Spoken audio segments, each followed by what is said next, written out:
یا سجا صدیوں قبل آقا علیہ السلام اس دنیا پہ جلوہ گر ہوئے تھے، لیکن ماحول کی شکستیاں بتلا رہی ہیں جیسے کوئی کل ہی گزر کے گیا۔ سبحان اللہ۔ زمین سے آسمان تک، آسمان سے لامکان تک ہے، کہاں کھولے تھے گیسو یاد میں خوشبو کہاں تک۔ سبحان اللہ۔ واہ واہ۔ اتنا تذکرہ ہم نے آج تک کسی کا ہوتے ہوئے نہیں دیکھا ہے جتنا میرے اولاد کے آقا و مولا حضور ختم المرتضی صلی اللہ علیہ وسلم کا ہو رہا ہے۔ گلی گلی چراغاں میرے حضور کے نام کے ہیں، گلی گلی جھنڈے میرے اولاد کے آقا و مولا کے نام کے ہیں۔ میرے امام نے کہا تھا عرش پہ سادہ چھیڑ چھاڑ، فرش پہ تو تھا دھوم دھام، کان جدھر لگائی آقا تیری ہی داستان۔ سبحان اللہ۔ آج کے دن ہم اس نور آقا سے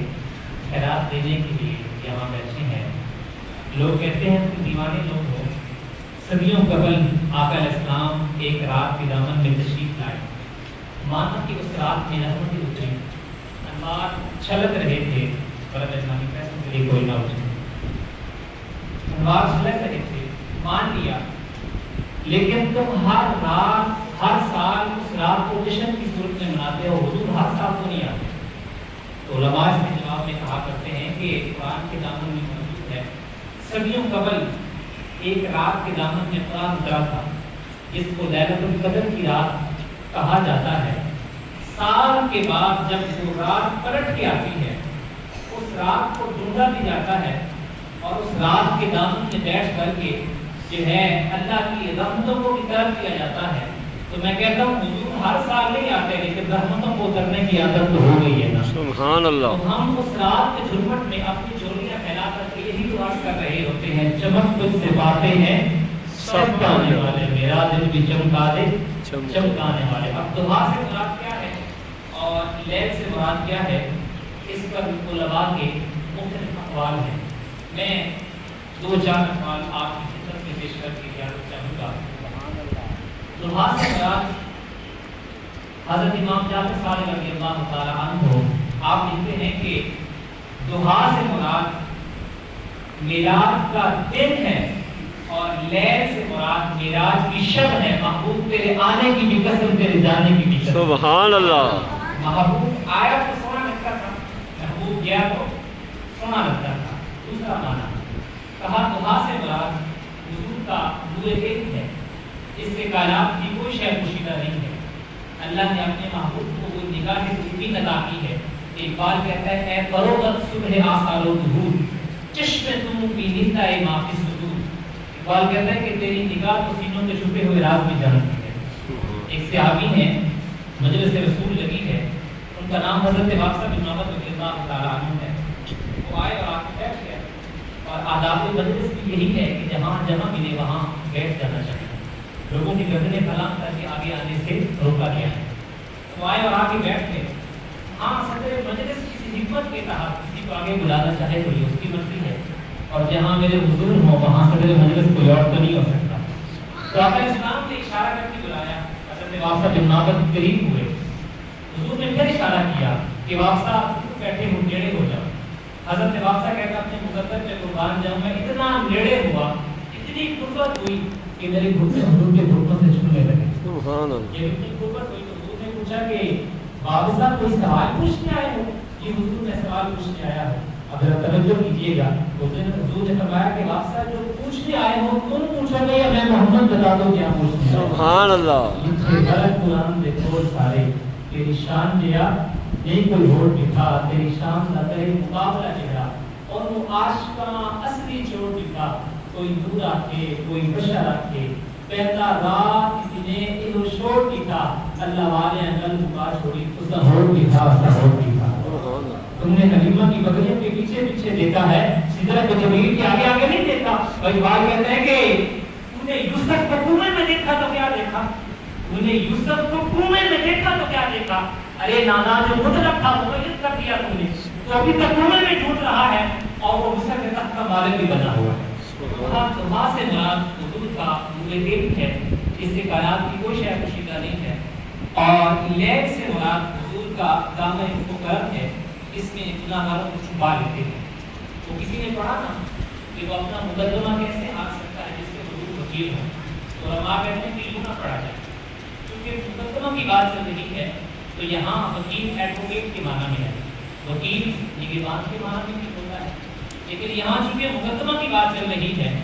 تو وکیل ایڈوکیٹ کے معنی میں ہے۔ وکیل جج سے یہ کہتا ہے کہ میرے موکل نے جرم نہیں کیا لہذا اس کو چھوڑا جائے، اور اگر جرم ثابت ہو جائے تو سزا ہو جاتی ہے۔ تو کہا حضور ہمارے وکیل نہیں، حضور ہمارے شفیع ہیں۔ وکیل جج سے یہ کہتا ہے کہ میرے موکل نے جرم نہیں کیا لہذا چھوڑا جائے، شفیع کہتا ہے سب کچھ کیا ہے میرا آنا دیکھا جائے۔ سبحان اللہ۔ ہم نے کہا تھا پیش حق مجدہ شفاعت کا سناتے جائیں گے، سبحان اللہ۔ پیش حق مجدہ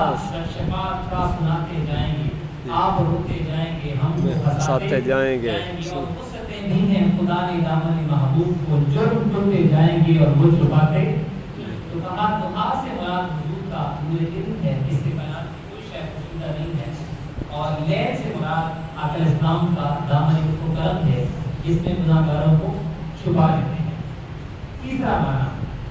کہا دعا سے مراد آقا اسلام کے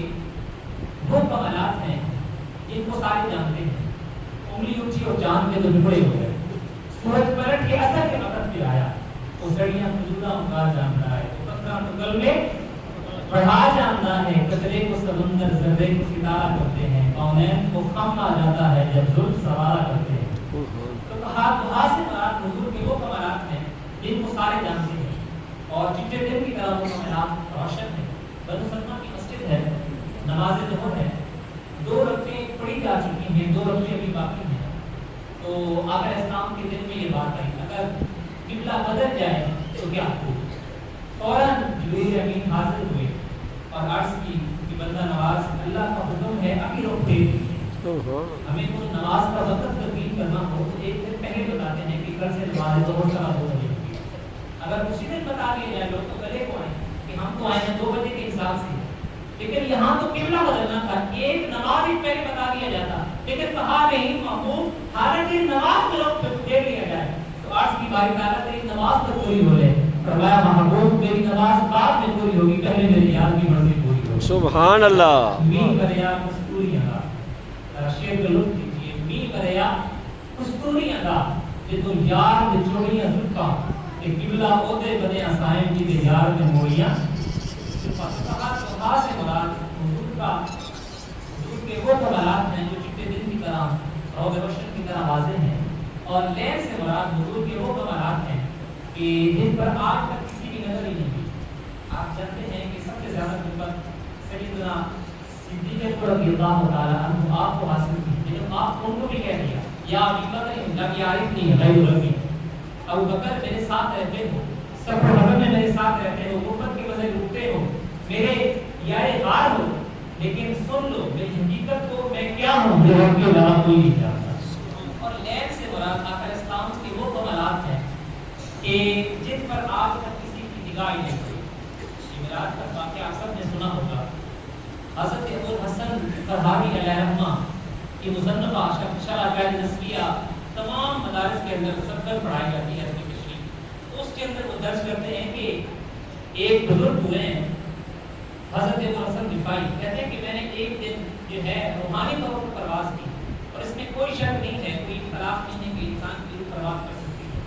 تو کہا کہ حتیٰ 7 فی فوقانیات میں 7 لاکھ عرش عبور کر گیا، عرش ایک نہیں ہے، عرش کئی ہے، عالم امکان اور عالم وجود کے درمیان عرش عالم منظر ہے، جب اللہ کوئی تجلی ڈالنا چاہتا ہے تو پہلے عرش پہ ڈالتا ہے، اگر ڈائریکٹ ڈال دے تو وہ اس کتاب نہ لا سکے، یہی بہتر ہے کہ اوپر سے جو روح پوش رہے، تو اگر پردہ ہٹا دے تو کسے ہوش رہے، تو عرش ایک نہیں ہے، عرش کئی ہے، تو کہا میں نے حتیٰ 7 فی فوقانیات میں 7 لاکھ کا شروع کر گیا، اور آواز آئی کہ ابو الحسن رفاعی کدھر کو آ رہے ہو، تو کہتے ہیں کہ نہ سفر بشرط موال ہے، نہ طلب کا قید سوال ہے، فقط ایک سیری ذوق ہو، میں بھٹک رہا ہوں کہاں کہاں، اور میرے دل کی یہ خلقتیں کئی بار سچ کر اجڑ گئی، مجھے بار بار یہ گواہ ہوا کہ تم آ رہے ہو کشاں کشاں، تو کہا کہ کدھر کو آ رہے ہو، تو عرش کی باری تعالیٰ معراج کی شب اس عرش کے سینے پر تیرے حبیب کے قدم لگے تھے، میں بھی اس عرش کی تلاش میں نکلا ہوں، تو آواز آئی ارجع لا مسعود لگا ابو حسن رفاعی تو کروڑوں سال بھی پرواز کرتے رہو اس عرش کی چھاتی پر میرے حبیب کے قدم لگے ہیں وہاں تم تو کیا تمہارا خیال بھی نہیں پہنچ سکتا کیا جن کے قدم اتنے اونچے ہیں ان کا سر کتنا اونچا ہوگا قدموں میں جمی کو رہنے دو چہرے کا تصور مشکل ہے جب چاند سے بڑھ کر ایڑی ہے رسال کا عالم کیا ہے چوتھا معنی دعا سے مراد آقا اسلام کا مبارک چہرہ ہے اور لیب سے مراد آقا اسلام کی لطف بری ہے آقا اسلام کو اللہ نے جو حسن دیا اس حسن کو ایک بادیہ نشین خاتون بیان کرتی ہے سفر ہجرت میں آقا اسلام اس کے گھر کے قریب سے گزرے اس کی چھوٹی سی کٹیا تھی صحابہ کرام کے ساتھ تھے حضرت عامر بن فہر رضی اللہ تعالی عنہ آپ کے ساتھ تھے تو آپ نے اس حکم دیا کہ ہمیں کچھ پیش کرو تو اس نے کہا کہ ہمارے گھر میں جو ہے کوئی چیز میسر نہیں ہے جو آپ کو پیش کی جائے اس کے گھر میں ایک بکری بندی تھی لاغت تھی کمزور سی تھی تو حضور نے فرمایا اگر تم کہو تو ہم اس کا دودھ دو لیں تو کہا کہ اس کے ہڈیوں میں گودا نہیں ہے اس لیے میرا شوہر اس کو چراگاہ میں دوسری بکریوں کے ساتھ لے کر کے نہیں جا سکتا یہ تو بیمار بکری ہے حضور نے فرمایا اس بات کو چھوڑو تم کہو تو ہم اس کا دودھ دو لیں تو اس نے کہا کہ اگر یہ بکری دودھ دے تو مجھے کیا عذاب ہو سکتا ہے تو صحابی آگے بڑھے تو انہوں نے آگے بڑھ کر کے بکری کو کھولا تو آقا اسلام نے اپنا دست دودھ دست شفقت دست برکت دست رحمت جب اس بکری کی پشت پہ رکھا نا تو کہتے ہیں اس نے ٹانگیں چوڑی کر دی اور اس کی کھیری میں دودھ کرایا دودھ بنا برتن لا برتن لائے گئے اس گھر کے اندر جتنے بھی برتن تھے سارے کے سارے برتن دودھ سے بھر گئے سبحان اللہ آقا اسلام نے وہ دودھ پیا صحابہ کرام نے پیا اور اس عورت نے بھی پیا اس کے بچے نے بھی پیا آقا اسلام نے دعائیں برکت دی اور آقا اسلام تشریف لائے تشریف لے گئے شام کو اس کا شوہر ابو معبد جب آیا تو اس نے کچی گلی پہ جب انوار برستے ہوئے دیکھے نا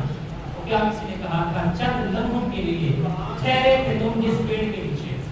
چند لمحوں کے لیے ٹھہرے تھے تم جس پیڑ کے نیچے سنا ہے آج تک اس پیڑ کا سایہ بہتا ہے تو شام کو جب اس کا شوہر آیا نا اور اس نے کچی گلی پہ انوار برستے ہوئے دیکھے تو کہا ہمارے گھر میں کون آیا تھا یہ اجالے کیسے ہیں اب اس کی بیگم کو ام معبد کو حضور کا نام پوچھنا یاد نہیں تھا تو اس نے اپنے طور پہ نام رکھ لیا مبارک تو کہا ہمارے گھر میں مبارک آیا تھا وہ اتنا سونا تھا اتنا حسین تھا اور ساتھ بچہ بھی بولتا کہ یہ بھی تو بتاؤ کہ اس نے بکری کی پشت پہ ہاتھ کیسے رکھا تھا اللہ تو کہا کہ تم نے میرے سے زیادتی کی تم نے مجھے بھی بلا لیا ہوتا مبارک کی زیارت میں بھی کر لیا کر لیتا تو کہا میں بکریاں لے کر کے دور نہیں جاؤں گا جب کبھی دوبارہ مبارک آئے نا تو مجھے بھی بلا لینا خیر وقت گزرتا گیا اور یہ تو وہ تک رہے تھے راہیں کہ حضور کدھر گئے دوبارہ پلٹ کے نہیں آئے وہ دوبارہ آئے اور ہماری اس کچی کلی کو اس گلبہ اعظام کو پھر اپنے قدوم میمن سے شرف بخشی خیر وقت گزرتا گیا تمہیں محبت ایک دن سودا لینے کے لیے گھر سے نکلتی ہیں اور بچہ بھی ساتھ تھا تو سودا نہیں ملتا تو مدینہ تو رسول کا رخ کر لیتی ہے تو جب مدینہ کا رخ کرتی ہیں تو آپ کی نگاہ پڑتی ہے سیدنا صدیق اکبر رضی اللہ تعالیٰ عنہ آپ کے چہرے پر جب بچہ آپ کو دیکھتا ہے نا تو کہتا ہے یا اماں ہاذا الرجل الذی کان مع المبارک امی یہ وہی شخص ہے جو مبارک کے ساتھ تھا اس نے نام تو خود رکھا تھا تو دونوں جو ہے دوڑ کر کے آپ کے پاس آئے تو کہا مبارک کدھر ہے تو کہا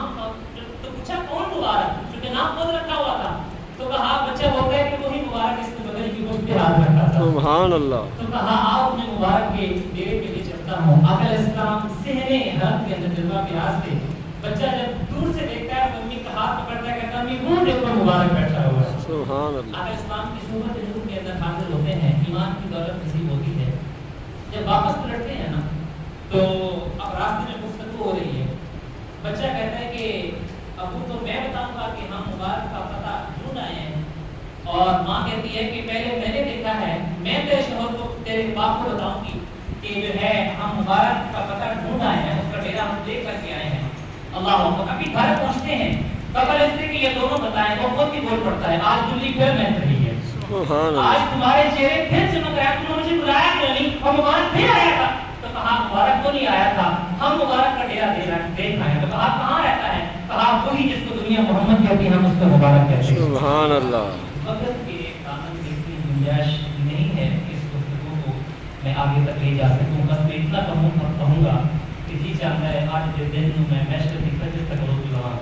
یہ مسجد میرا کے سونے محشر تک روک لواں. نہ نظر کرم کی جھاک ہوں کے، نہ عباد ہوں کے، نہ عراق ہوں کے، مگر دل کے ارمان نہ پورے ہوئے تھے ابھی. یہ غضب ہو گیا،